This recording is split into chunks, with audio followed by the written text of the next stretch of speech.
ओम नमो भगवते वासुदेवाय। ओम नमो भगवते वासुदेवाय।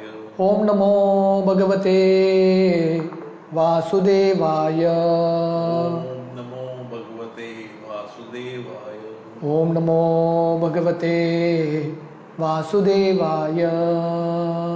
ओम नमो भगवते वासुदेवाय।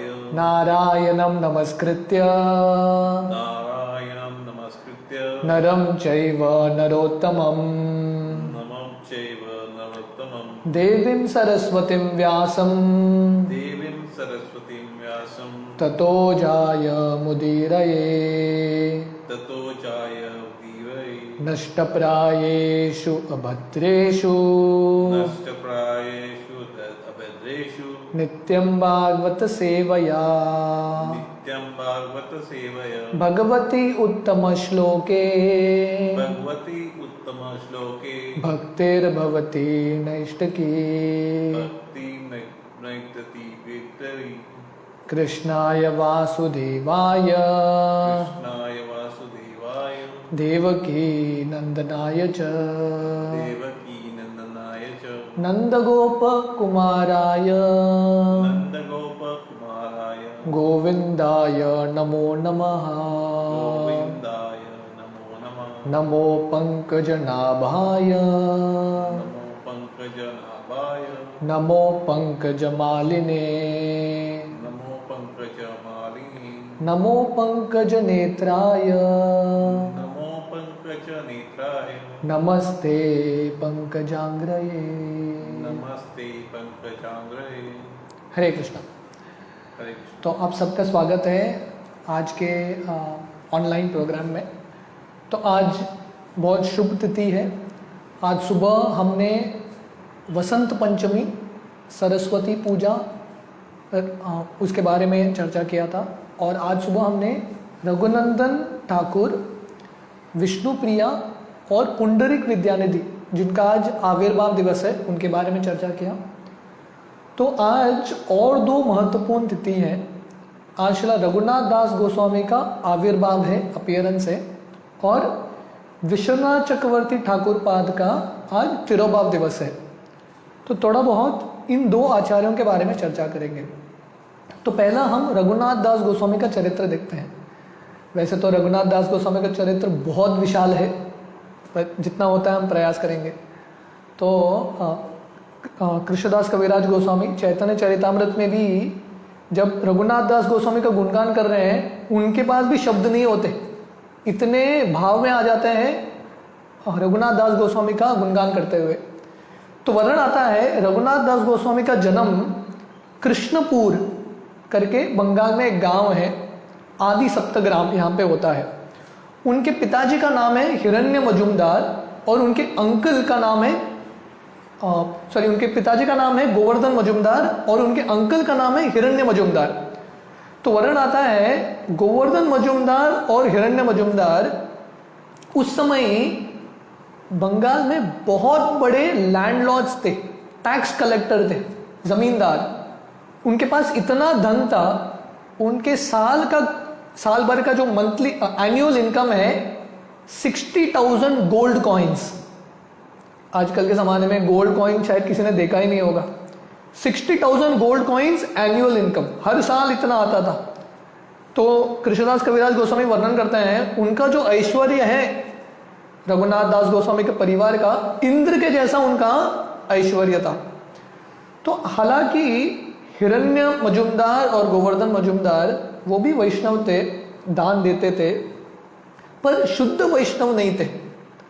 तो उनका कुल के जो गुरु थे, कुल गुरु, उनका नाम है यदुनंदन आचार्य।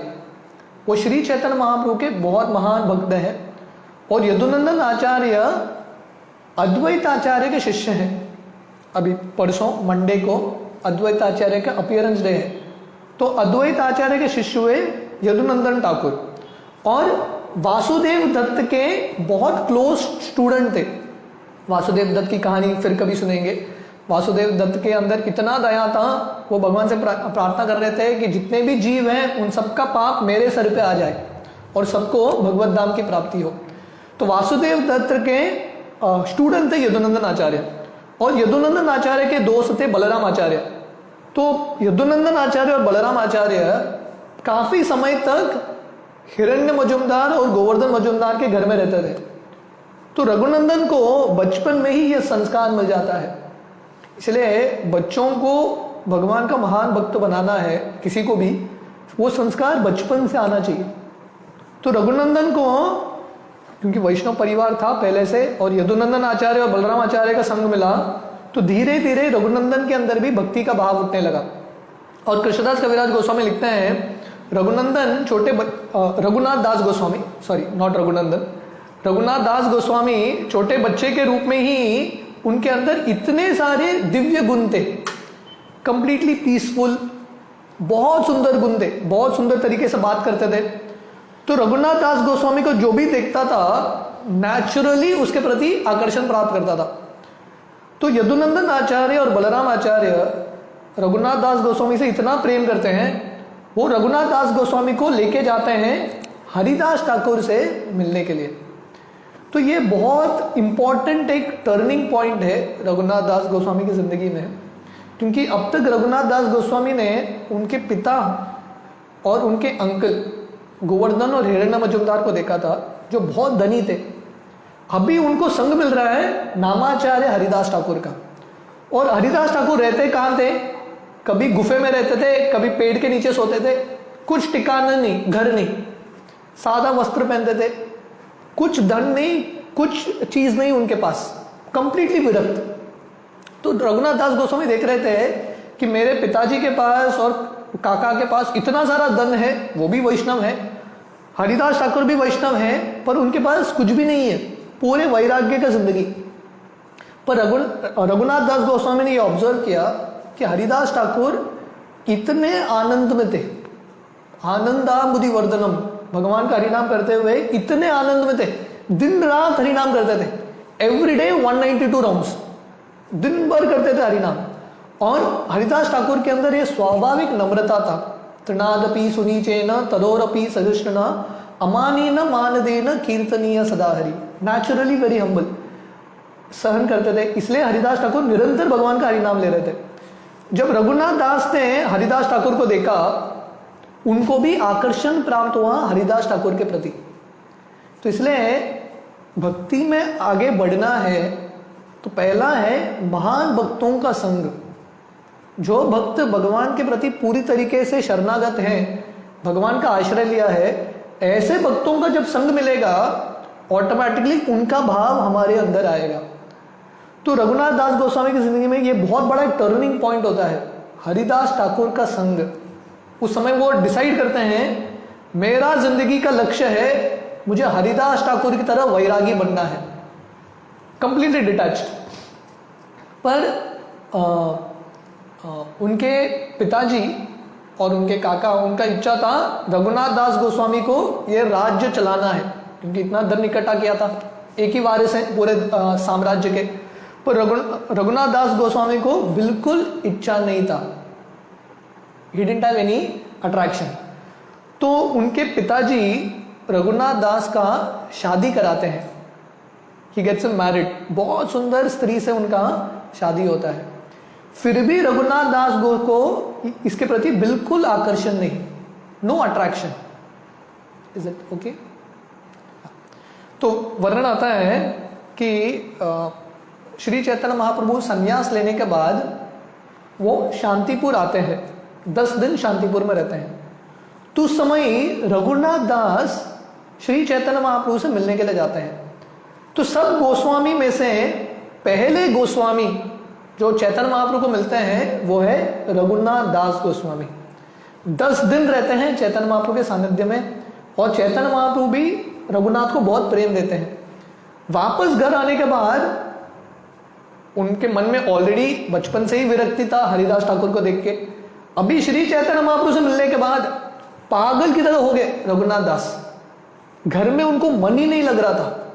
उन्होंने अपना कार्य शुरू किया भागने का, घर से भागने लगे।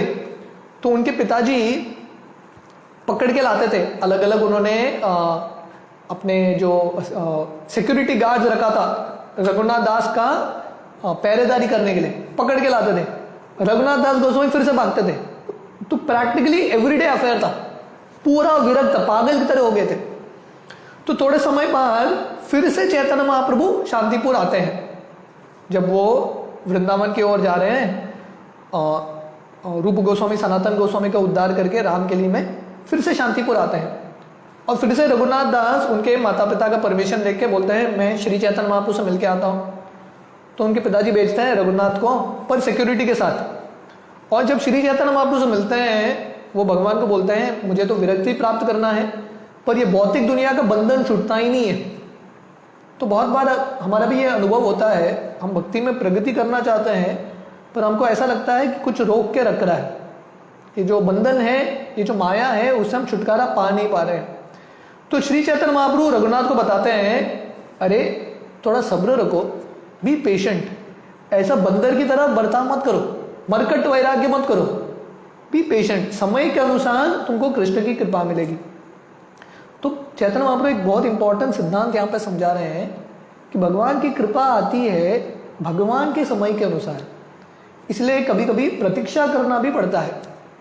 जब समुद्र मंथन लीला हो रही है और देवता सब कुछ हार चुके हैं और दानव बहुत शक्तिशाली बनते हैं, देवता सब विष्णु के पास जाते हैं और उनको बोलते हैं कि आप मदद कीजिए।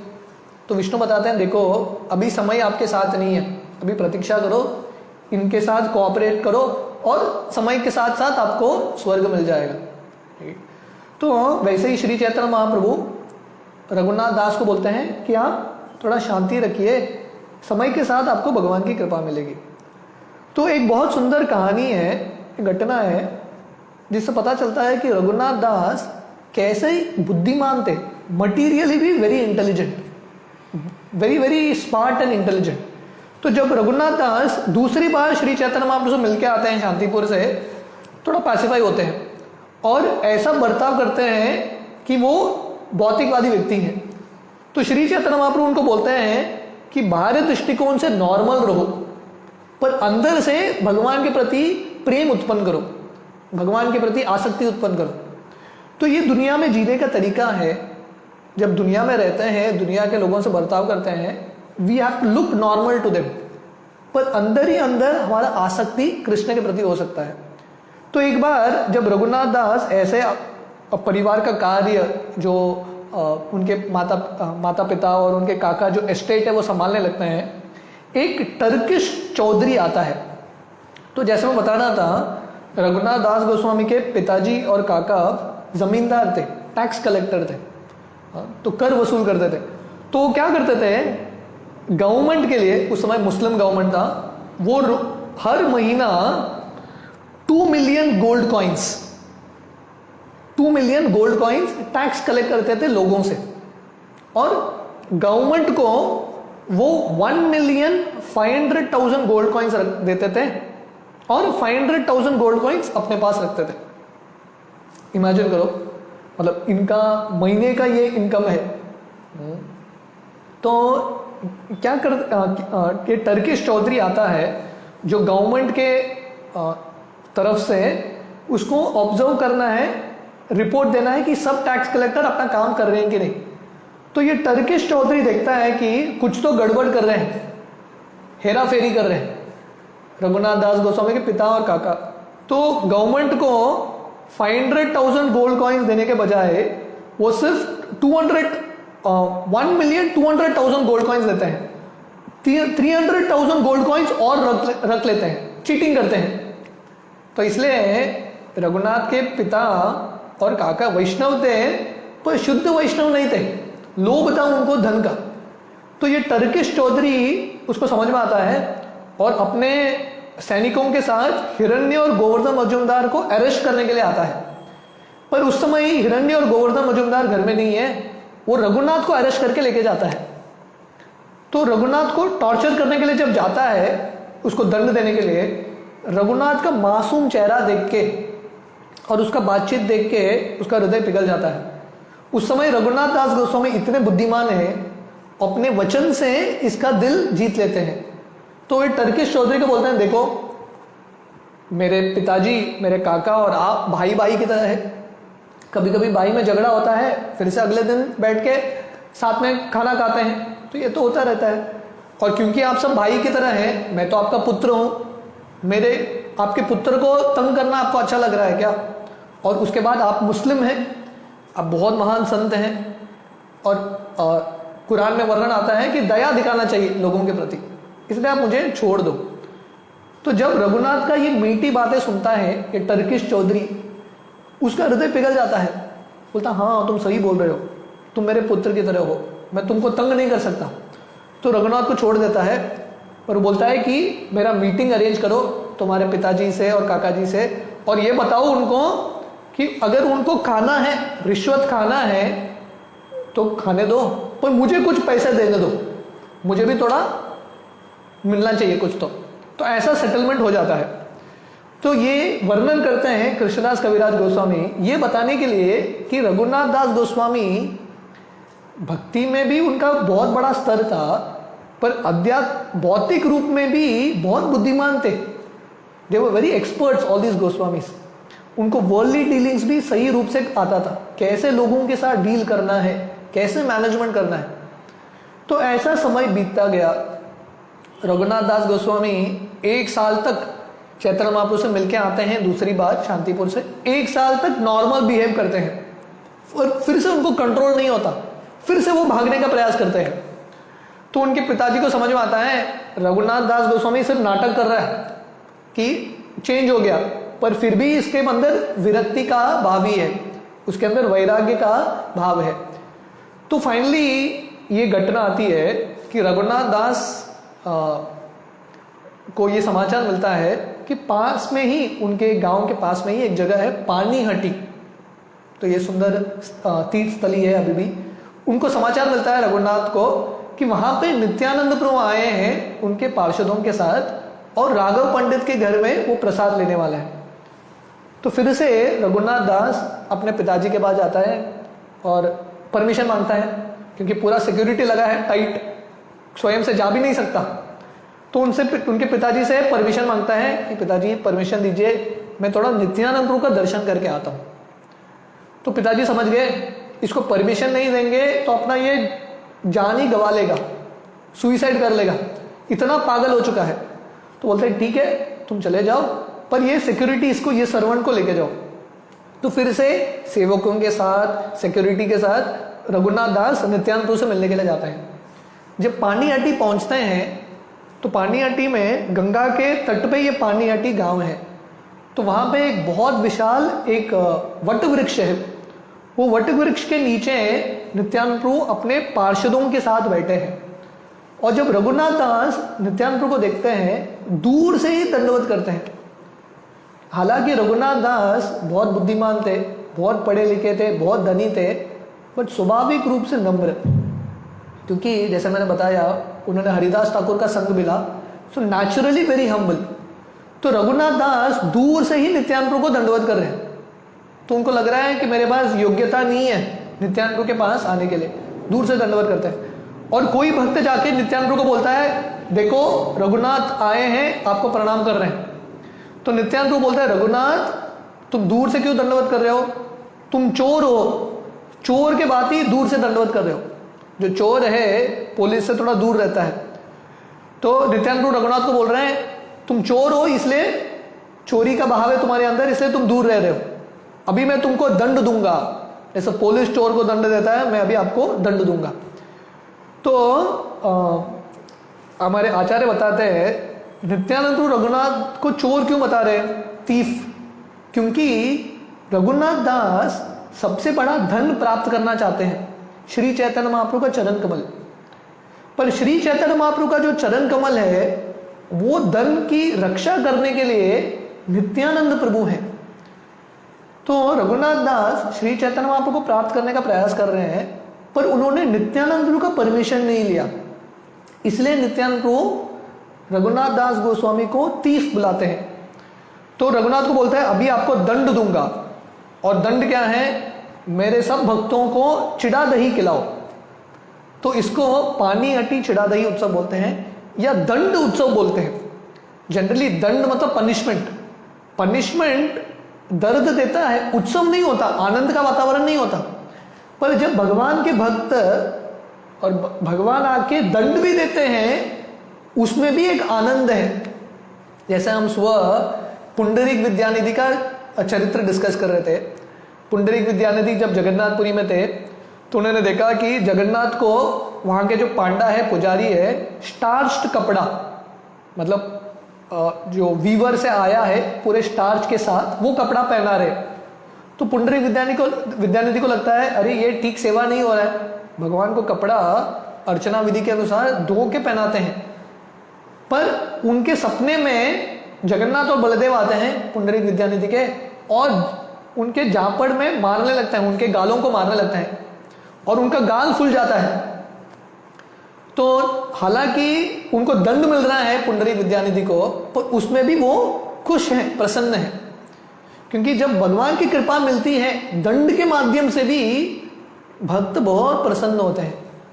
हम कृष्ण लीला में देख रहे थे कि कैसे जब हरिदास ठाकुर को ब्रह्मा जी जब अपराध करते हैं, ब्रह्म विमोहन लीला करते हैं और उसके बाद वृंदावन में आके भगवान का आश्रय लेते हैं, तो भगवान थोड़ा गुस्सा है ब्रह्मा जी से, फिर भी ब्रह्मा जी इसमें प्रसन्न है, क्योंकि भगवान जब दंड भी देते हैं भक्तों को, या बाकी वैष्णव जब दंड भी देते हैं, उसमें भी एक आनंद है, क्योंकि हमारे भलाई के लिए कर रहे हैं। तो नित्यानंद प्रभु रघुनाथ को बोलते हैं आपका भी पनिशमेंट है, मेरे सब भक्तों को चिड़ा दही खिलाओ। तो रघुनाथ इतने प्रसन्न होते हैं। तो ये भक्त का भाव है, जब सेवा करने का अवसर मिलता है वो प्रसन्न होता है, वो दुखी नहीं होता। जब वैष्णवों की सेवा करने का अवसर मिलता है वो बहुत प्रसन्न होता है। तो रघुनाथ दास तुरंत अपने सेवकों के साथ जितने भी मार्केट में चिड़ाता, दही था, शक्कर, दूध, सब, केला, सब लेके आते हैं मार्केट में जितना भी है, और 2-2 मटका लाते हैं और नित्यानंद के सब पार्षदों को चिड़ा दही, दूध चिड़ा, दही चिड़ा, 2-2 मटका देते हैं। और वर्णन आता है कि नित्यानंद प्रभु वट वृक्ष में अपने सब पार्षदों के साथ बैठे हैं, गौरीदास पंडित, गदाधर दास, सुंदरानंद, मुरारी चैतन्य, उदरानंद ठाकुर, परमानंद, इन सब के साथ नित्यानंद प्रभु बैठे हैं। ऐसा लग रहा है कि चंद्र जैसे तारों के बीच में रहता है, वैसे नित्यानंद प्रभु ये सब तारों के बीच में है। और ये जब समाचार पूरे पानीहट्टी गांव में फैलने लगता है कि यहाँ पे उत्सव चल रहा है, नित्यानंद प्रभु ने फेस्टिवल ऑर्गेनाइज किया है, स्पॉन्टेनियस फेस्टिवल। तो इस्कॉन में या हमारे वैष्णव मार्ग में इतने सारे उत्सव हैं, प्रैक्टिकली रोज उत्सव है। आज वसंतपुर पंचमी का उत्सव है, कितने सारे उत्सव आते हैं। तो नित्यानंद प्रभु ने और एक उत्सव शुरू कर दिया, पानीहट्टी चिड़ा दही उत्सव। और उस समय व्हाट्सएप नहीं था, इंटरनेट नहीं था, तो लोगों को समाचार मिल गया, फैल गया न्यूज कि यहाँ पे उत्सव चल रहा है। सब भक्त लोग आने लगे, सब जगह से, पूरा पानीहट्टी गांव भर गया, पूरा गंगा का तट भर गया। और रघुनाथ दास और प्रसन्न हो रहे हैं। जनरली अगर हम कुछ प्रसाद बनाते हैं, हमारा अगर कैलकुलेशन है कि 10 भक्त आने वाले थे, हमने 10 लोगों का प्रसाद बनाया और 20 लोग आ गए, तो टेंशन आ जाता है, अरे क्यों आए ये, मुझे और मेहनत करना पड़ेगा।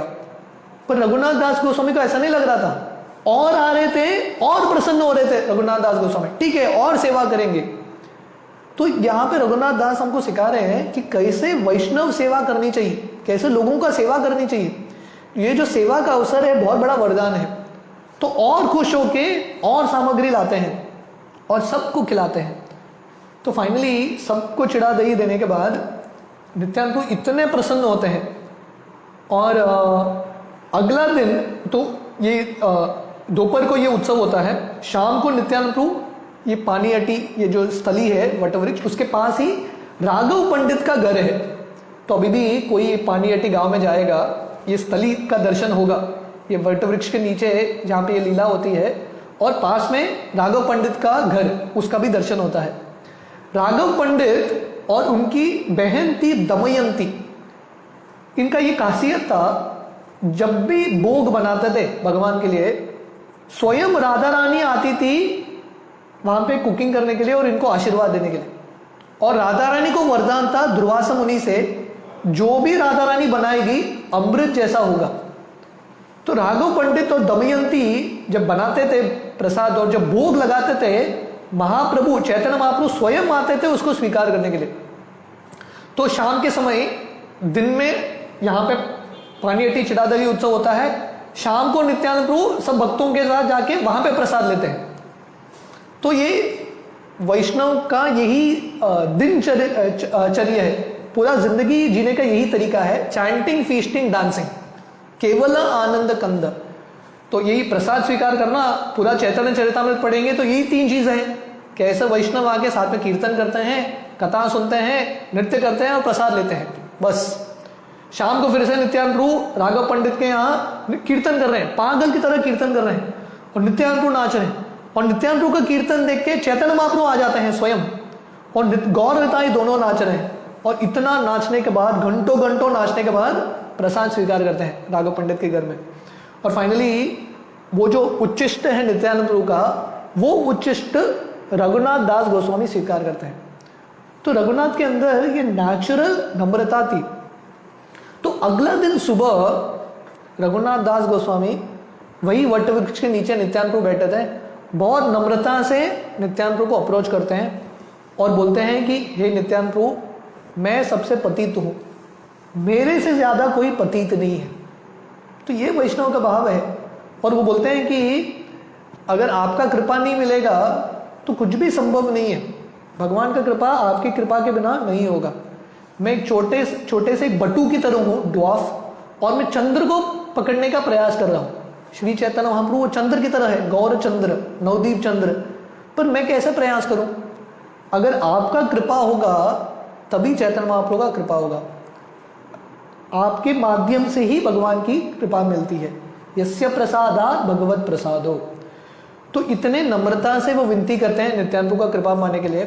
नित्यानंद प्रभु इतने प्रसन्न होते हैं।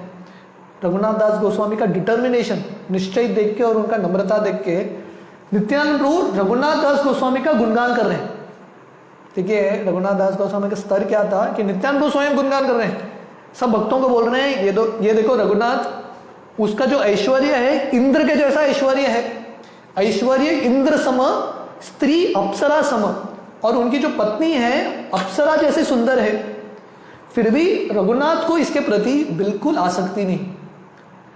तो रघुनाथ का बहुत बड़ा भाग्य है कि उसको सिर्फ श्री चैतन्य महाप्रभु की सेवा करनी है। तो नित्यानंद को बोलते हैं आप सब वैष्णव रघुनाथ को कृपा दीजिए। उसके बाद नित्यानंद प्रभु अपना पैर रघुनाथ के सर पे रखते हैं और आशीर्वाद देते हैं, बहुत जल्दी आपका इच्छा की पूर्ति होगी, बहुत जल्दी आपको ये भौतिक बंधन से छुटकारा होगा और अब जगन्नाथपुरी जाओगे, श्री चैतन्य महाप्रभु के बहुत निकट के पार्षद बनोगे और सबसे बड़े वैरागी बनोगे। रघुनाथ दास इतने प्रसन्न होते हैं नित्यानंद प्रभु का आशीर्वाद पाके। उसके बाद वो हर एक भक्त के चरण कमल पे गिर के आशीर्वाद मांगते हैं। ऐसा नहीं कि नित्यानंद प्रभु का आशीर्वाद मिल गया बाकी वैष्णव की जरूरत नहीं है, हर एक वैष्णव से नम्रता से उनके पैर में गिर के आशीर्वाद मांगते हैं। तो एक गोस्वामी का जो चरित्र हम पढ़ते हैं, इससे हमको बहुत सीखने को मिलता है कैसे वैष्णव का सदाचार है। और सबसे मुख्य सदाचार होता यही श्लोक शिक्षाष्टकम का, तृणादपि सुनीचेन तरोरपि सहिष्णुना अमानीन मानदेन कीर्तनीय सदाहरि। Very very humble. तो फाइनली नित्यानंद प्रभु का कृपा पाके वो राघव पंडित को धन देते हैं, क्योंकि उनके पास धन की कमी नहीं था, और राघव पंडित को धन देते हैं और बोलते हैं कि मेरे जाने के बाद नित्यानंद प्रभु को धन दीजिए। तो यहाँ पे भी हम देखते हैं कि जनरली लोग जब दान देते हैं वो सबके सामने देना चाहते हैं। तो यहाँ पे रघुनाथ दास राघव पंडित को बोलते हैं नित्यानंद प्रभु बहुत महान है, मैं उनको कैसे दे सकता हूँ, उनका स्तर में कैसे घटा सकता हूँ उनको दे के, इसलिए आप ये धन रखो, मेरे जाने के बाद आप दे दो उनको, मुझे पहले जाने दीजिए। तो स्वयं देना नहीं चाहते थे, हाँ, क्योंकि ये भाव है दान देते हुए भी सत्व गुण में नम्रता के साथ दान देना है। तो जब वो वापस चले गए, कृष्णदास कविराज गोस्वामी लिखते हैं उनके माता पिता के बीच में कन्वर्सेशन होता है, एक वार्तालाप होता है। तो उनके माता जो है रघुनाथ के, अब रघुनाथ के पिता गोवर्धन मजुमदार को बोलती है, रघुनाथ को हमको रस्सी से बांधना चाहिए, ये लड़का पागल की तरह बर्ताव कर रहा है, उसको रस्सी से बांधना चाहिए ताकि वो नहीं भाग सके। तो उनके पिताजी बोलते हैं, देखो अगर इंद्र जैसा धन ऐश्वर्य इसको बांध नहीं सका, अप्सरा जैसी सुंदर स्त्री इसको बांध नहीं सकी, तो ये रस्सी क्या बांधेगा। जो श्री चैतन्य महाप्रभु के लिए पागल हो चुका है, ऐसे पागल व्यक्ति को कोई बांध नहीं सकता। तो ये बहुत इंपॉर्टेंट है कि भगवान को प्राप्त कर रहे हैं तो भगवान के लिए एक पागलपन, ये जो लौल्यता है वो होना बहुत इंपॉर्टेंट है। तो क्योंकि नित्यानंद की कृपा मिलती है उनको, इसके तुरंत बाद एक घटना होती है। एक रात के समय अर्धरात्रि में यदुनंदन आचार्य आते हैं रघुनाथ के पास, क्योंकि रघुनाथ बहुत एक्सपर्ट थे लोगों को कन्विंस करने में। तो यदुनंदन आचार्य आके रघुनाथ को बोलते हैं, देखो हमारे विग्रह है, राधा कृष्ण के विग्रह हैं, और एक पुजारी है जो सेवा कर रहा है, पर पुजारी ने सेवा छोड़ दिया किसी कारणवश, तो आप आइए मेरे साथ, वो पुजारी को कन्विंस करना है भगवान का सेवा करने के लिए, नहीं तो भगवान का सेवा रुक जाएगा। तो अर्धरात्रि में यदुनंदन आचार्य और रघुनाथ ये पुजारी के घर में जा रहे हैं। तो रघुनाथ बीच में ही यदुनंदन आचार्य को बोलते हैं, ये आचार्य आप घर में चले जाइए, रात हो गया है, मैं पुजारी को कन्विंस कर लूंगा। तो यदुनंदन आचार्य चले जाते हैं। तो उसके बाद रघुनाथ दास गोस्वामी वहां से भागते हैं, क्योंकि उनको ये प्रेरणा मिलता है यही अवसर है। तो ऐसा भागते हैं बिना रुक के 12 दिन में जगन्नाथपुरी पहुंच जाते हैं, भाग के चल के, और वो भी नॉर्मल रूट नहीं लेते, जंगल के रास्ते से जाते हैं, क्योंकि अगर नॉर्मल रूट लेंगे फिर से सिक्योरिटी गार्ड आके उनको पकड़ लेंगे। जंगल के रास्ते से भाग के जाते हैं। और वर्णन आता है ये 12 दिन में 2-3 बार कुछ दूध पीते हैं, कुछ खा लेते हैं, नहीं तो बिना कुछ खाए, भूख सहन करते हुए, प्यास सहन करते हुए, थकावट सहन करते हुए भागते हैं, और फिर भी खुश हैं। क्यों? क्योंकि फाइनली उनका इच्छा अभी पूरा हो चुका है, उनको श्री चैतन्य महाप्रभु की प्राप्ति हो रही है। तो भाग के 12 दिन में जगन्नाथपुरी आके पहुंचते हैं और सीधा श्री चैतन्य महाप्रभु से मिलने के लिए जाते हैं। तो जगन्नाथपुरी में श्री चैतन्य महाप्रभु का स्थान है काशी मिश्रा के घर में, इसको बोलते हैं गंभीरा, जहाँ पे चैतन्य महाप्रभु रहते थे, वो रूम, वहाँ पे जाते हैं। जब श्री चैतन्य महाप्रभु रघुनाथ को देखते हैं, इतना खुश होते हैं श्री चैतन्य महाप्रभु, और रघुनाथ को बोलते हैं, हे रघुनाथ, तुमको भगवान कृष्ण की असीम कृपा मिली है, नहीं तो ये भौतिक बंधन से छुटकारा पाना इतना आसान नहीं है, असंभव है, भगवान की कृपा के बिना ये संभव ही नहीं है। तो रघुनाथ इतने नम्र हैं और इतने कृतज्ञ हैं, वो भगवान को बोलते हैं, मैं कृष्ण कौन है जानता नहीं हूं, मैं इतना ही जानता हूं कि आपकी कृपा से मुझे ये स्तर प्राप्त हुआ है। तो फाइनली चैतन्य महाप्रभु रघुनाथ को स्वरूप दामोदर को देते हैं। तो भगवान के निजी पार्षद थे स्वरूप दामोदर गोस्वामी, और स्वरूप दामोदर गोस्वामी को बोलते हैं कि आप रघुनाथ दास का ख्याल रखो, ही इज अंडर यू। तो ये जो काउंसलर सिस्टम है, ये शुरुआत श्री चैतन्य महाप्रभु ने कर दिया, रघुनाथ दास गोस्वामी को सौंपा स्वरूप दामोदर को कि आप पर्सनली ट्रेन करो। तभी से रघुनाथ का नाम होता है स्वरूपेर रघु, स्वरूप दामोदर गोस्वामी का रघुनाथ। तो उसके बाद श्री चैतन्य महाप्रभु गोविंद उनके सर्वंट को बोलते हैं, रघुनाथ ने 12 दिन से कुछ खाया ही नहीं, इतना पतला हो गया है, स्नान ठीक तरह से किया नहीं, उसके कपड़े फटे हैं, तो उसको स्नान करके आने दो और उसको प्रसाद खिलाओ। तो गोविंद श्री चैतन्य महाप्रभु को उच्चिष्ट रघुनाथ को देते हैं। तो थोड़े दिन तक रघुनाथ श्री चैतन्य महाप्रभु का उच्चिष्ट प्राप्त करते हैं। बाद में वो जगन्नाथपुरी मंदिर में 4 द्वार हैं, 4 गेट्स हैं। तो एक द्वार है, उसको सिंह द्वार बोलते हैं। वो सिंह द्वार के बाहर बहुत सारे भिक्षुक, बेगर्स बैठते हैं, और जो पुजारी हैं जगन्नाथ के, जो बचा हुआ थोड़ा चावल है ये भिखारियों को देते हैं। तो वही लाइन में रघुनाथ भी बैठ जाते हैं और वो भिक्षा स्वीकार करते हैं। रघुनाथ कौन है? उनके पिताजी मिलियनेयर थे, ट्रिलियनेयर।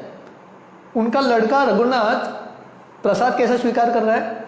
भिखारी के लाइन में बैठ जाता है, और ऐसा नहीं कि उसको लग रहा है अरे मैंने क्या कर दिया, वो जिंदगी छोड़ दिया, पूरी तरीके से आनंद में है।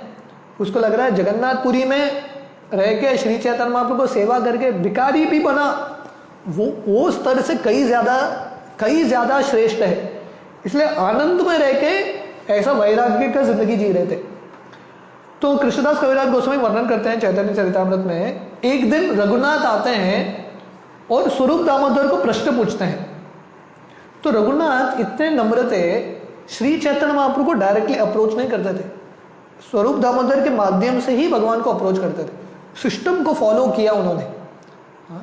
तो वो स्वरूप दामोदर को आके पूछते हैं कि मैंने वैराग्य तो स्वीकार किया है, पर वैरागी का क्या कर्तव्य है, क्या करना चाहिए, क्या नहीं करना चाहिए। तो स्वरूप दामोदर गोस्वामी रघुनाथ को श्री चैतन्य महाप्रभु के पास लेके आते हैं और बोलते हैं रघुनाथ का प्रश्न है, उसने तो अपना परिवार छोड़ दिया है, पर उसको पता नहीं कि वैराग्य का क्या कर्तव्य है, what is the duties of a renunciate. तो श्री चैतन्य महाप्रभु बोलते हैं, एक्चुअली स्वरूप दामोदर गोस्वामी वो सब प्रश्नों का उत्तर जानते हैं, वो उत्तर दे सकते हैं, फिर भी क्योंकि आपने मुझे पूछा है मैं उत्तर देता हूँ। तो बोलते हैं वैराग्य क्या ड्यूटी है, जो वैरागी है, रिनाउंसिएट है, व्हाट इज दिस ड्यूटी। ग्राम्य कथा न सुनीबे, ग्राम्य वार्ता न कहीबे, बाल न कहीबे आर बाल न परिबे। तो वर्णन है जो वैराग्य के मार्ग में है उसको ग्राम्य कथा, जो फालतू बातें हैं, प्रजल्प हैं, वो सुनना नहीं है, करना नहीं है।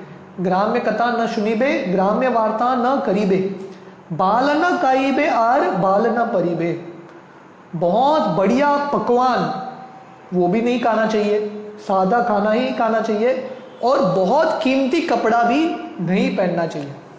अमानी मानदा हन कृष्ण नाम सदा लईबे, व्रजे राधा कृष्ण सेवा मन से करीबे। और उसके बाद हमेशा नम्र रहते हुए, दूसरों को सम्मान देते हुए, कृष्ण नाम सदा लईबे, निरंतर कृष्ण नाम लेना चाहिए, और मनी मन राधा कृष्ण का स्मरण करते हुए भगवान की सेवा करनी चाहिए। और उसके बाद ये तीसरा श्लोक बताते हैं, त्रिनादपि सुनीचेन तरोरपि सहिष्णुना, अमानीना मानदेन कीर्तनीय सदा हरि। जो वैराग्य के मार्ग में है उसको तृण से ज़्यादा नम्र होना चाहिए, पेड़ से ज़्यादा सहनशील, दूसरों को सम्मान देना और स्वयं की सम्मान की अपेक्षा न रखना। तो ये 3 श्लोक बहुत इंपॉर्टेंट है हर एक भक्तों के लिए। हाँ, तो रघुनाथ दास गोस्वामी ये आज्ञा को बहुत गंभीरता से स्वीकार करते हैं। आगे जाके वर्णन है कि श्री चैतन्य महाप्रभु को किसी ने एक गिफ्ट दिया था। वृंदावन से एक भक्त आए थे जिनका नाम था शंकरानंद, एक सन्यासी थे, और श्री चैतन्य महाप्रभु को उन्होंने गोवर्धन शिला और एक गुंजमाला दिया था। श्री चैतन्य महाप्रभु इससे इतना प्रेम करते थे, ये गोवर्धन शिला रख के अपने छाती पर रख के अपने अश्रु से ये गोवर्धन शिला का अभिषेक करते थे, इतना प्रेम। और गुंजमाला, राधा रानी का स्मरण करते हुए गुंजमाला को पहनते थे। तो श्री चैतन्य महाप्रभु उन्होंने रघुनाथ को ये दोनों चीज दे दिया, स्वयं का गोवर्धन शिला और गुंजमाला, क्योंकि चैतन्य महाप्रभु रघुनाथ से बहुत प्रेम करते थे। उनका जो सबसे इंपॉर्टेंट गिफ्ट है उन्होंने रघुनाथ को दे दिया।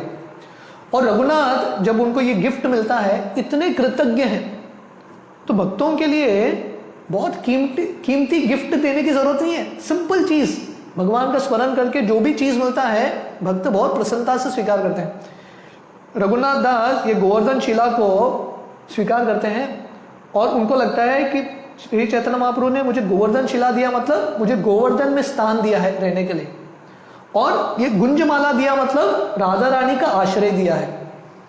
तो ये दोनों चीज को बहुत गंभीरता से लेते हैं और ये दोनों चीज का सेवा करते हैं रघुनाथ दास। तो रघुनाथ दास गोस्वामी का जो वैराग्य है उसका स्टैंडर्ड बढ़ते गया। तो एक बार उनके पिताजी ने, गोवर्धन मजुमदार ने, उनको समझ में आया कि रघुनाथ इतने वैराग्य की जिंदगी जी रहा है, तो उन्होंने अपने गांव से बहुत सारा धन और 2-3 सर्वेंट, पर्सनल कुक भेजा रघुनाथ के लिए, ताकि रघुनाथ को खाना मिले। क्योंकि हर एक पिताजी का इच्छा रहता है एटलीस्ट बच्चा खाना तो चाहिए सही रूप से, उसका सेहत तो सही होना चाहिए। तो उन्होंने कुक भेजा और धन भेजा। रघुनाथ स्वीकार तो नहीं करना चाहते थे, फिर भी उनको लगा ठीक है धन से और ये जो कुक्स आए हैं, ये जो रसोई आए हैं, उनसे श्री चैतन्य महाप्रभु का सेवा करूंगा। तो महीने में एक बार महीने में 2 बार वो श्री चैतन्य महाप्रभु को और उनके पार्षदों को प्रसाद के लिए आमंत्रण करते थे, क्योंकि कुक भी है और धन भी है और बहुत बढ़िया प्रसाद खिलाते थे। ये 2 साल तक चला। उसके बाद 2 महीने तक रघुनाथ ने आमंत्रण दिया ही नहीं श्री चैतन्य महाप्रभु को। तो श्री चैतन्य महाप्रभु स्वरूप दामोदर को पूछते हैं, रघुनाथ मुझे अभी बुला क्यों नहीं रहा है प्रसाद के लिए? तो स्वरूप दामोदर बोलते हैं, रघुनाथ सोच रहे हैं ये धनी लोगों का पैसा लेके मैं श्री चैतन्य महाप्रभु को आमंत्रण कर रहा हूं, भगवान को ये पसंद नहीं है, फिर भी मुझे संतुष्ट करने के लिए आ रहे हैं। तो इसलिए उन्होंने छोड़ दिया। ये जो विषयी है, ये जो भौतिकवादी लोग हैं, उनसे हमको धन और उनसे प्रसाद स्वीकार नहीं करना चाहिए। श्री चैतन्य महाप्रभु बहुत प्रसन्न हो गए, ये सही भाव है भक्त का। उसके बाद श्री चैतन्य महाप्रभु एक बार अपने पार्षदों को पूछते हैं कि आजकल रघुनाथ दास सिंहद्वार में दिखता नहीं है, वहां पे भिक्षा नहीं मांग रहा है, क्या करता है खाने के लिए? तो उनके भक्त बताते हैं, गोविंद बताते हैं श्री चैतन्य महाप्रभु को कि रघुनाथ दास को ऐसा लग रहा है कि सिंहद्वार में बैठे हैं, भिक्षा मांग रहे हैं, पर जब भी कोई आता है मंदिर से, उनको लगता है शायद ये देगा या शायद ये नहीं देगा। जो देते हैं उनके प्रति अच्छा भाव आता है, जो नहीं देते हैं उनके प्रति बुरा भाव आता है। तो रघुनाथ को लगता है ये वैराग्य की जिंदगी नहीं है, तो वो छोड़ देते हैं। और एक जगह है, एक समय होता है जगन्नाथपुरी में जहां पे फ्री प्रसादम, दिन में एक बार फ्री प्रसाद बांटते हैं लोग, तो वो लाइन में खड़े होके खा लेते हैं रघुनाथ। तो श्री चैतन्य महाप्रभु बहुत प्रसन्न होते हैं, वाह रघुनाथ दास गोस्वामी का जो वैराग्य का स्टैंडर्ड और बढ़ रहा है। तो थोड़े दिन बाद फिर से श्री चैतन्य महाप्रभु पूछते हैं, श्री चैतन्य महाप्रभु स्वरूप दामोदर गोस्वामी को पूछते हैं, आजकल रघुनाथ दास वो लाइन में भी खड़ा नहीं है, क्या करता है खाने के लिए? तो स्वरूप दामोदर गोस्वामी बोलते हैं, जगन्नाथपुरी में जो प्रसाद बिकता है आनंद बाजार में, और वो जो अन्न खराब हो जाता है वो अन्न गायों को खिलाते हैं, और जो अन्न गाय भी नहीं खाते वो अन्न वो पड़ा रहता है कचड़े के डब्बे में। रघुनाथ दास जाके वो अन्न को लेके आता है, धोता है, बहुत बार नमक डाल के स्वीकार करते हैं। जब श्री चैतन्य महाप्रभु ये सुनते हैं, इतने प्रसन्न होते हैं, रघुनाथ दास गोस्वामी का ये वैराग्य। तो एक बार स्वरूप दामोदर गोस्वामी रघुनाथ दास के पास जाते हैं। जब रघुनाथ ये जो स्टेल राइस है, जो गाय भी नहीं खाते वो चावल को खा रहे हैं, स्वरूप दामोदर गोस्वामी वो चावल रघुनाथ दास गोस्वामी के प्रसाद को स्वीकार करते हैं और इतने प्रसन्न हो जाते हैं कि ऐसा प्रसाद मैंने कभी स्वीकार नहीं किया।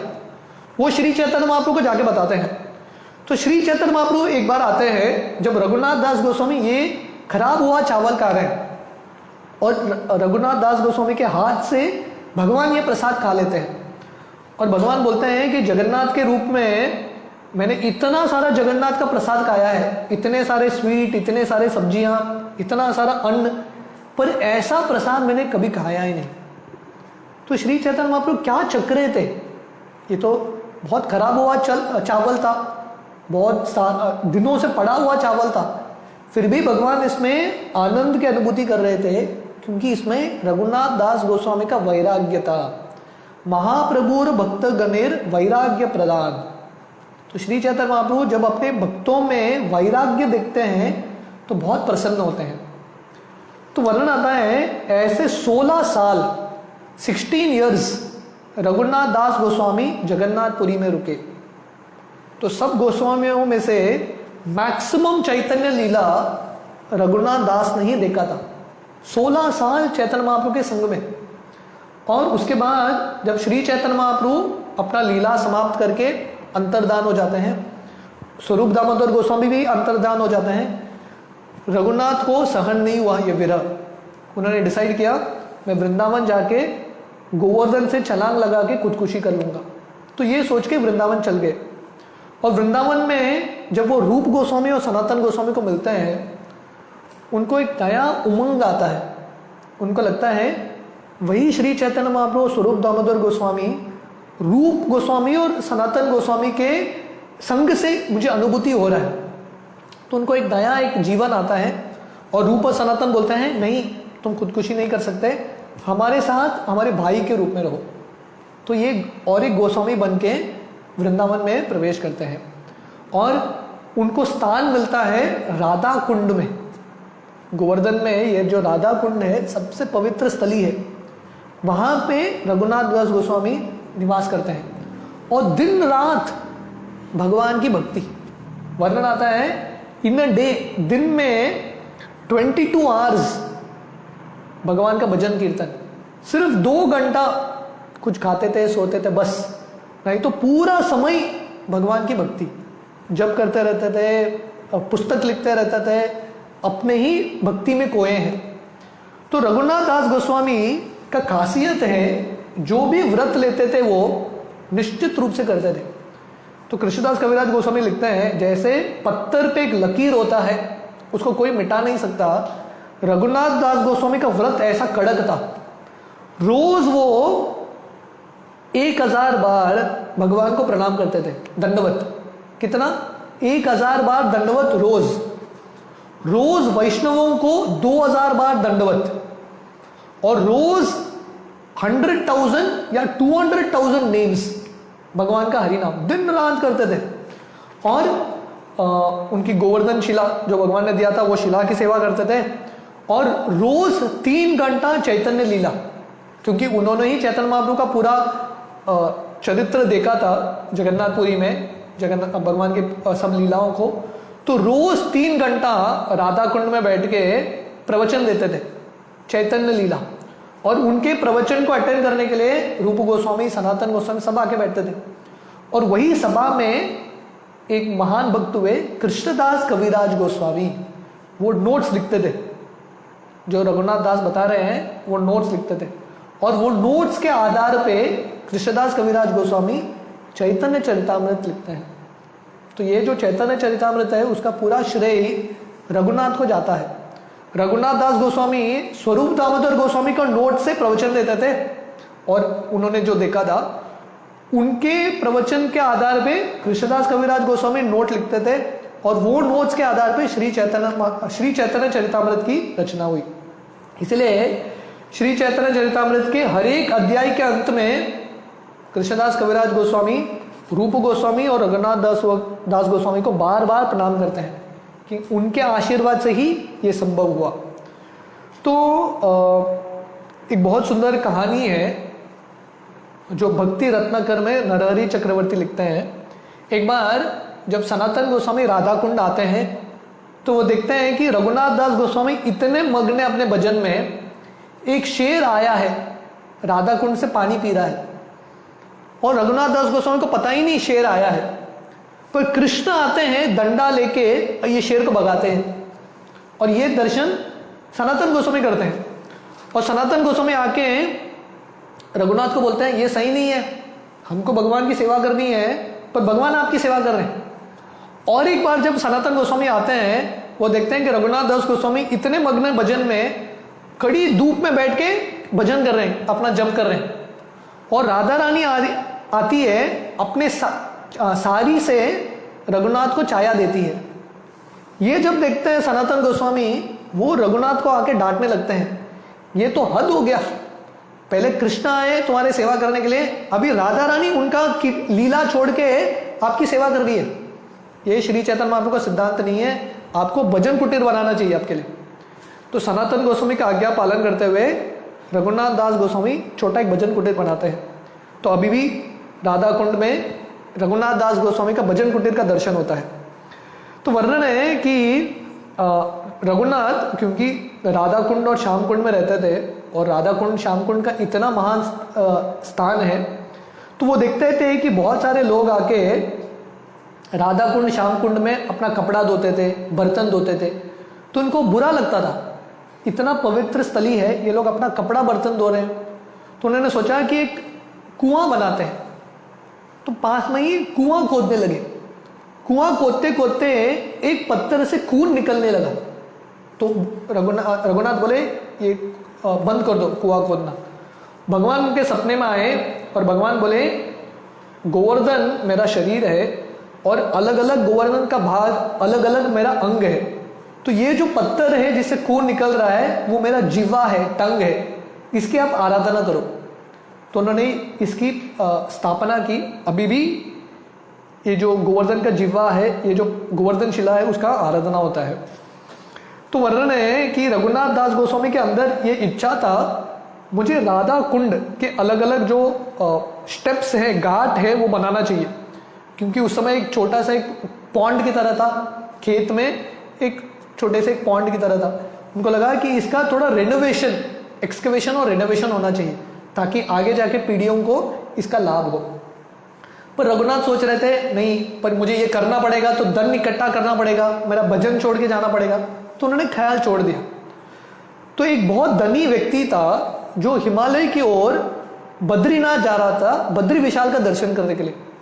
बद्री विशाल जो नारायण भगवान है, ये धनी व्यक्ति के सपने में आते हैं और बोलते हैं तुम्हारा जो धन है मुझे मत दो बद्रीनाथ में, रघुनाथ को जाके दे दो। तो पूरा धन लाके रघुनाथ को देते हैं और रघुनाथ दास गोस्वामी वो धन से राधा कुंड का एक्सकवेशन करते हैं।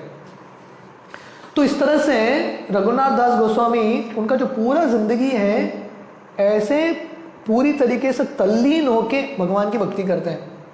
तो एक बार ये कहानी है, शिला प्रभुपाद ने कहानी बताया था, रघुनाथ दास गोस्वामी रोज जो प्रसाद स्वीकार करते थे, दिन में थोड़ा बटर मिल्क छाछ पी लेते थे, 2-3 बूंद बस।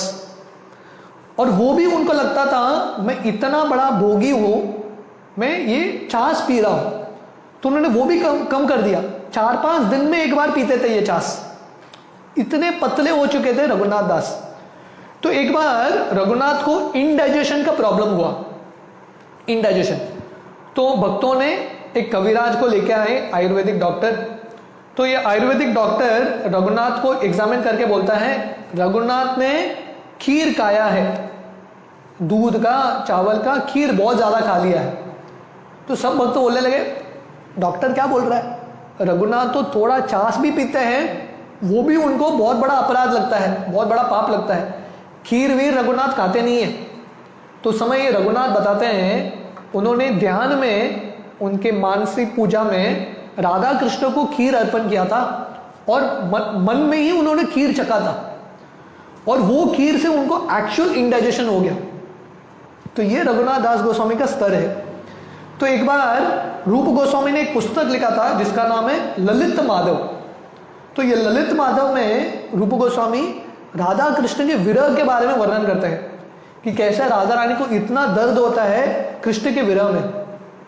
ये जब पुस्तक रघुनाथ पढ़ते हैं रूप गोस्वामी रचित, उनको इतना बुरा लगता है, इतना दर्द होता है उनको राधा रानी का दर्द देख के, दिन रात रोने लगते हैं, पागल की तरह, किसी से बात नहीं करते, दिन रात रो रहे हैं। सो सब भक्त जाके रूप गोस्वामी को बोलते हैं रघुनाथ ने आपका पुस्तक पढ़ा ललित माधव और दिन रात रो रहे हैं। तो रूप गोस्वामी ने तुरंत और एक पुस्तक की रचना की जिसका नाम है दान केली कौमुदी, जिसमें राधा कृष्ण के मिलन का वर्णन है, आनंद का वर्णन है। और वो तुरंत जाते हैं राधा कुंड में और रघुनाथ को बोलते हैं ये पुस्तक पढ़ो, वो पुस्तक जो मैंने दिया था ना ललित माधव, उसमें थोड़ा करेक्शन करना है। वो पुस्तक लेके जाते हैं और जब फाइनली ये दान केली कौमुदी पढ़ते हैं कि कैसे राधा कृष्ण का मिलन होता है, उनको आनंद की अनुभूति होती है। तो वर्णन है कि जब रघुनाथ दास गोस्वामी काफी साल तक रहे राधा कुंड में, रूप गोस्वामी और सनातन गोस्वामी भी ये जो उनका जो शरीर है ये धरती छोड़ के चले जाते हैं, उनका लीला समाप्त होता है। उसके बाद जीव गोस्वामी पूरे वैष्णवों के आचार्य बनते हैं और रघुनाथ दास गोस्वामी इतने विरह के भाव में थे, इसलिए रघुनाथ दास गोस्वामी को प्रयोजन आचार्य बोलते हैं। निरंतर राधा कृष्ण की लीलाओं का स्मरण राधा कुंड के तट पे बैठ के। तो जीव गोस्वामी जब प्रोमिनेंट लीडर बनते हैं पूरे वैष्णवों का रूप गोस्वामी के बाद, तो जीव गोस्वामी बहुत अक्सर आते थे राधा कुंड में रघुनाथ दास गोस्वामी को प्रणाम करने के लिए और उनका आशीर्वाद प्राप्त करने के लिए। तो देखिए जीव गोस्वामी का भी स्तर बहुत महान है, फिर भी उनसे जो सीनियर है रघुनाथ दास गोस्वामी, उनसे आशीर्वाद मांगने के लिए आते थे। और जब वृंदावन में श्रीनिवास आचार्य, नरोत्तम दास ठाकुर, श्यामानंद पंडित थे, वो भी अक्सर जाते थे राधा कुंड और रघुनाथ दास गोस्वामी का सेवा करते थे। तो एक बार रघुनाथ को ये समाचार मिलता है कि जानवा देवी आई है वृंदावन। जानवा देवी नित्यानंद प्रभु की अर्धांगिनी है, कॉन्सोर्ट है। तो जब जानवा देवी आती है वृंदावन और जीव गोस्वामी से मिलती है, बाकी वैष्णवों से मिलती है, सब वैष्णव जानवा देवी को बोलती है रघुनाथ दास गोस्वामी इतने विरह के भाव में सेवा कर रहे हैं, पागल की तरह हो गए। पहले तो श्री चैतन्य महाप्रभु स्वरूप दामोदर गोस्वामी से विरह, उसके बाद रूप और सनातन भी चले गए। तो इतने विरह में है, वो दिन रात रोते रहते हैं, कुछ खाते नहीं है, कुछ पीते नहीं है, सोते नहीं है, बहुत पतले हो गए। तो जानवा देवी वृंदावन से चल के जाती है राधा कुंड और वहां पे रघुनाथ दास से मिलती है। और रघुनाथ दास से मिलके जानवा देवी इतना प्रसन्न होती है, वृंदावन में आके प्रसन्न हो रही है, राधा कुंड का दर्शन करके प्रसन्न हो रही है, पर उससे ज्यादा प्रसन्न हो रही है रघुनाथ का दर्शन करके। और रघुनाथ जब जानवा देवी को देखते हैं, नित्यानंद के अर्धांगिनी को देखते हैं, थोड़ा पैसिफाई होते हैं और थोड़ा उनको संतुष्टि प्राप्त होती है। तो इस तरह से बहुत सालों तक रघुनाथ दास वृंदावन में सेवा करते रहे, भजन करते रहे और फाइनली उनका समाधि वृंदावन में ही होता है, राधा कुंड के तट पे। So this was in brief, संक्षेप में ये रघुनाथ दास गोस्वामी का चरित्र था। सो today is the appearance day, आविर्भाव दिवस है रघुनाथ दास गोस्वामी का। तो हम रघुनाथ दास गोस्वामी से प्रार्थना कर सकते हैं कि उनके अंदर जो वैराग्य का भाव था, इतने बड़े वैरागी थे और इतना पूरी तरीके से तल्लीन भगवान की सेवा में, कंटिन्यूसली अब्जॉर्ब्ड, तो वैसा तल्लीनता, वैसा उत्साह, वैसा निश्चय हमको भी प्राप्त हो। हमारी ज़िंदगी में भी भक्ति करते हुए बहुत सारे अड़चन आते हैं, फिर भी रघुनाथ ने सिखाया कि अगर इच्छा बहुत तीव्र है भगवान को प्राप्त करने का, हर अड़चन को हम लांघ के भगवान को प्राप्त कर सकते हैं। So today is also the disappearance day of Vishwanath Chakravarti Thakur. आज विश्वनाथ चक्रवर्ती ठाकुर का तिरोभाव दिवस है। सो विश्वनाथ चक्रवर्ती ठाकुर भी बहुत महान आचार्य हैं, उनके बारे में थोड़ा बहुत संक्षेप में वर्णन करेंगे and then we will end for today. तो वर्णन आता है, विश्वनाथ चक्रवर्ती ठाकुर का जन्म होता है 1654, in the year 1654। Nadia West Bengal के एक जगह है प्रसिद्ध देवग्राम, तो वहां पे इनका जन्म होता है ब्राह्मण परिवार में। रदिया करके एक ब्राह्मण का कुल है, ऐसे ब्राह्मण कुल में इनका जन्म होता है। और इनके दो भाई है, रामभद्र चक्रवर्ती और रघुनाथ चक्रवर्ती। तो यहाँ पे जन्म होने के बाद विश्वनाथ चक्रवर्ती जाते हैं, वेस्ट बंगाल में एक जगह है सैयदाबाद, सैयदाबाद में रहते हैं और वहां पे उनको मंत्र दीक्षा मिलता है कृष्णचंद्र चक्रवर्ती से। ये उनके गुरु हुए और कृष्णचंद्र चक्रवर्ती के घर में ही, उनके गुरु के घर में रुक के उन्होंने बहुत सारे पुस्तक लिखे थे। और क्योंकि वो इतने साल सैयदाबाद में रुके, वो सैयदाबाद के निवासी बन गए। इनफैक्ट उनके एक पुस्तक में वो लिखते हैं, सैयदाबाद निवासी श्री विश्वनाथ शर्मा। तो मैं विश्वनाथ चक्रवर्ती सैयदाबाद में निवास करके ये पुस्तक की रचना कर रहा हूं। तो जब विश्वनाथ चक्रवर्ती ठाकुर नवद्वीप में थे तो उन्होंने सब शास्त्रों की अध्ययन किया था। संस्कृत के बहुत बड़े पंडित, न्याय, व्याकरण सब कुछ जानते थे। इनफैक्ट जब वो स्कूल में भी थे, किसी को भी डिफीट करते थे वार्तालाप में, इतने प्रसिद्ध। उनके माता पिता ने विश्वनाथ का शादी कर दिया, पर विश्वनाथ को बिल्कुल आसक्ति नहीं परिवार के प्रति। सब छोड़ के वो वृंदावन चले गए पूर्ण तरीके से भगवान का आश्रय लेने के लिए। जब वो वृंदावन गए, जैसे हम अभी रघुनाथ दास गोस्वामी का चरित्र देख रहे थे, रघुनाथ दास गोस्वामी के तिरोभाव के बाद वही राधा कुंड के तट में कृष्णदास कविराज गोस्वामी रहते थे। और कृष्णदास कविराज गोस्वामी जो चैतन्य चरितामृत लिखा उन्होंने, उनके एक शिष्य हुए मुकुंद दास। तो वही राधा कुंड में मुकुंद दास के आश्रय में विश्वनाथ चक्रवर्ती ठाकुर गए। तो विश्वनाथ चक्रवर्ती ठाकुर का जो जन्म है ये षड गोस्वामियों के काफी बाद होता है। तो वर्णन आता है ये सब जब गोस्वामी भगवान चैतन्य महाप्रभु के लीला को उनके मिशन को स्थापित करते हैं, जब वो चले जाते हैं ये सब गोस्वामी, फिर से एक समय आता है जो फिर से श्री चैतन्य महाप्रभु का जो आंदोलन है लुप्त हो गया है, अलग अलग अपा संप्रदाय आते हैं। उस समय विश्वनाथ चक्रवर्ती ठाकुर वृंदावन में जाते हैं और पुनः स्थापित करते हैं भगवान के आंदोलन को। तो विश्वनाथ चक्रवर्ती ठाकुर का बहुत इंपॉर्टेंट कंट्रीब्यूशन है हमारे पूरे वैष्णव परंपरा में। तो जब वृंदावन में जाते हैं, राधा कुंड के तट पे मुकुंद गोस्वामी के साथ, मुकुंद दास के साथ रहते हैं और वहां पे अध्ययन करते हैं। जितने भी गोस्वामीज हैं, ये षड गोस्वामी ने पुस्तक लिखा है, हर एक पुस्तक का बहुत ध्यान से अध्ययन करते हैं और वो अध्ययन के ऊपर अपना कमेंट्री लिखते हैं, टीका।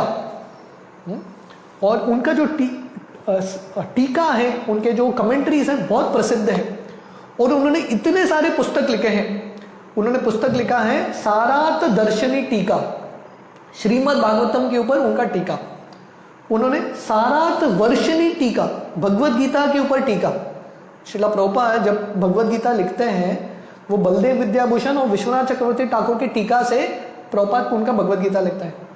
तो विश्वनाथ चक्रवर्ती ठाकुर ने और एक पुस्तक लिखा सुबोधिनी टीका, उज्ज्वल नीलमणि, आनंद वृंदावन चंपू, रूप गोस्वामी विदग्ध माधव नाटकम, गोपाल तपनी उपनिषद, चैतन्य चरितामृत, ये सब पुस्तकों के ऊपर उन्होंने टीका लिखा। और उन्होंने स्वयं के पुस्तक लिखे, कृष्ण भावनामृत, महाकाव्य, स्वप्नावा विलासामृत, माधुर्य कादम्बनी, स्तवल महन लहरी, ऐसे इतने सारे पुस्तक लिखे।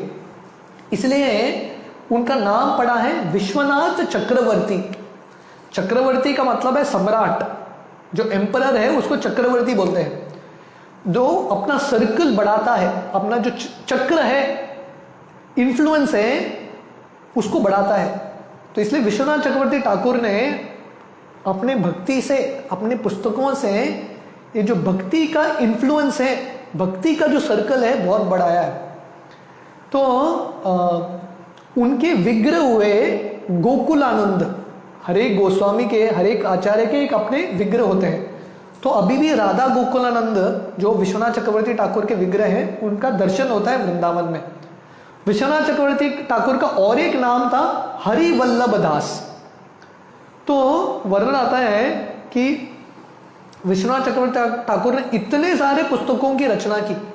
रूप गोस्वामी के बाद सबसे महान आचार्य हुए अगले पीढ़ी के विश्वनाथ चक्रवर्ती ठाकुर। तो विश्वनाथ चक्रवर्ती ठाकुर को बहुत बार रूप गोस्वामी का अवतार भी माना जाता है। तो वर्णन आता है कि विश्वनाथ चक्रवर्ती ठाकुर का दीक्षा का परंपरा क्या था।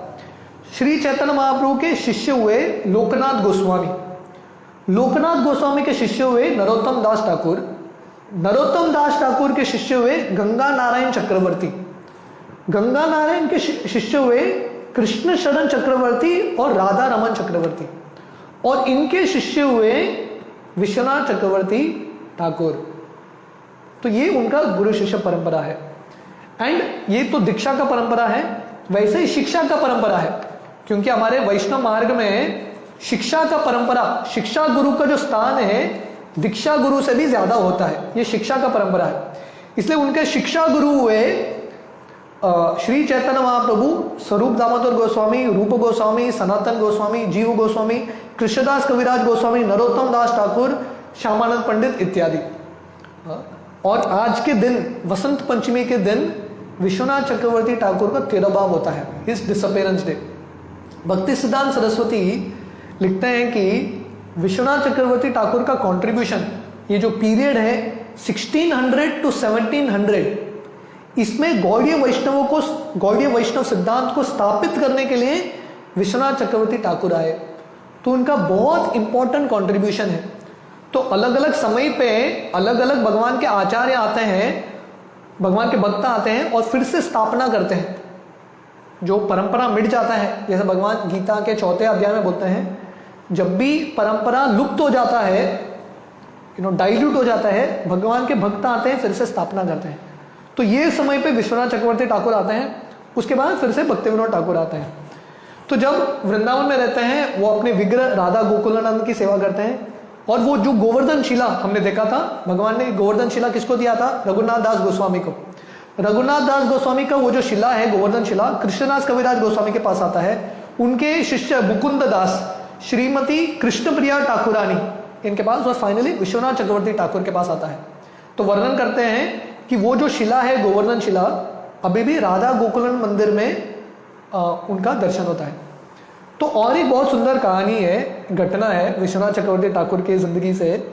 विश्वनाथ चक्रवर्ती ठाकुर जब उनका पुस्तक लिखते थे, इतने मग्न होके लिखते थे, एक बार खेत के बीच में बैठ के उनके भागवतम का कमेंट्री, भागवतम के ऊपर टीका लिख रहे हैं और बरसात होने लगता है। बरसात सब जगह हो रहा है, पर जहां पे वो बैठे हैं, खेत के बीच में ही बैठे हैं, छत कुछ नहीं, पर वहां पे बरसात नहीं होता। तो ये देख के लोग इतने आश्चर्य होते हैं कि भगवान इंद्रदेव भी विश्वनाथ चक्रवर्ती ठाकुर का सेवा करना चाहते हैं। उनके जो भगवान का सेवा है, उनका जो भागवत का टीका है, उस पे बाधा नहीं आना चाहिए करके वहां पे बरसात नहीं होता। तो ये विश्वनाथ चक्रवर्ती ठाकुर का स्तर था। तो एक बार वो एक पुस्तक लिख रहे थे जिसका नाम है मंत्रार्थ दीपिका, काम गायत्री मंत्र के ऊपर कमेंट्री लिख रहे थे। तो उस समय उन्होंने देखा कि कृष्णदास कविराज गोस्वामी ने चैतन्य चरितामृत में लिखा है कि काम गायत्री मंत्र के 24.5 सिलेबल्स है, अक्षर है, पर उनके पढ़ाई के अनुसार उन्होंने देखा कि काम गायत्री मंत्र के 25 सिलेबल्स है, 25 सिलेबल्स है। तो विश्वनाथ चक्रवर्ती सोच रहे थे कृष्णदास कविराज गोस्वामी ने ऐसा गलती क्यों किया, उन्होंने 24.5 क्यों लिखा। तो उनके सपने में श्रीमती राधा रानी आती है और विश्वनाथ को बोलती है, हे विश्वनाथ, जो कृष्णदास कविराज गोस्वामी ने लिखा वो सही है, काम गायत्री मंत्र में 24.5 सिलेबल्स ही है। और राधा रानी समझाती है कि कैसे 24.5 सिलेबल्स है। तो विश्वनाथ इतने प्रसन्न होते हैं, सपने से उठते हैं, राधे राधे करके चिल्लाने लगते हैं, क्योंकि राधा रानी स्वयं उनको दर्शन आके देती है। इसलिए विश्वनाथ चक्रवर्ती ठाकुर के जो पुस्तक हैं, जो शब्द है, राधा रानी का कृपा है उसमें। इसलिए विश्वनाथ चक्रवर्ती ठाकुर को रसिक आचार्य बोलते हैं। सबसे मधुर कमेंट्रीज, तो मोस्ट ब्यूटिफुल कमेंट्रीज भागवतम के ऊपर, भगवद गीता के ऊपर, रूप गोस्वामी के पुस्तकों के ऊपर विश्वनाथ चक्रवर्ती ठाकुर ने कमेंट्रीज दिया है, इसलिए उनको रसिक आचार्य बोलते हैं।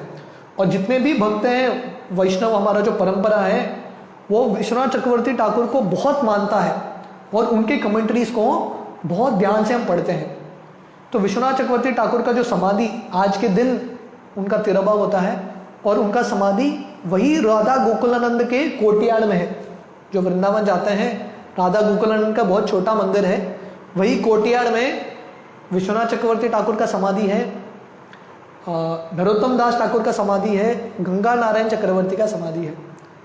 तो आज के दिन हम विश्वनाथ चक्रवर्ती ठाकुर पाद से प्रार्थना कर सकते हैं कि हमको भी आशीर्वाद मिले, गीता भागवत में हमको आसक्ति मिले, उनके द्वारा जो रचित पुस्तक है, टीका टिप्पणी है, हम भी पढ़ सके। तो बहुत बहुत धन्यवाद आप सब लोगों को, इतने ध्यान से आपने सुना। हरे कृष्णा।